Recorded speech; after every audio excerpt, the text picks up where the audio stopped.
Tonight, keeping drug companies honest, a story that's simply stunning about multi-million-dollar profits and illegal activity at this country's biggest drug company. The Justice Department alleges Johnson & Johnson boosted sales by paying millions of dollars in kickbacks to pharmacists and doctors who pushed the drug Risperdal to patients who did not need it.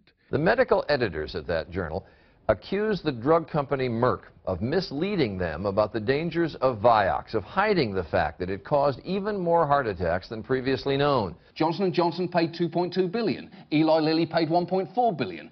Pfizer and its subsidiary paid $2.3 billion. And GlaxoSmithKline paid out a record $3 billion. For 7 years, Glaxo failed to report data showing its best-selling diabetes drug.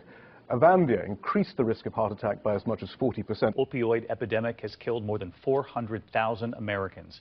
Tonight, Purdue agreeing to pay more than $8 billion in penalties. Antidepressant Paxil wasn't approved for use by patients under 18.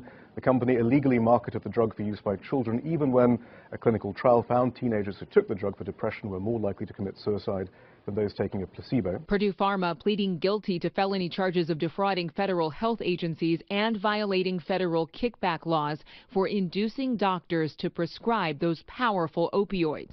Glaxo also hired a company to write a medical journal article downplaying the risks. The firm used PR firms and paid several doctors, including the U.S. celebrity doctor Drew Pinsky, to promote the drug. If you can't trust medical research that gets published in very established journals, what can you trust? But as Bob Orr reports, the massive settlement may not lead to much change. Is fraud the business model of the pharmaceutical industry? No one's going to jail, no one's going to prison. And worse yet, they've set up a situation where Purdue's going to be able to continue on. You look at this thing, and I mean, if Pfizer is too big to fail, and even the biggest fine in history is just a few months' profit, then what's going to stop it from illegally promoting other drugs?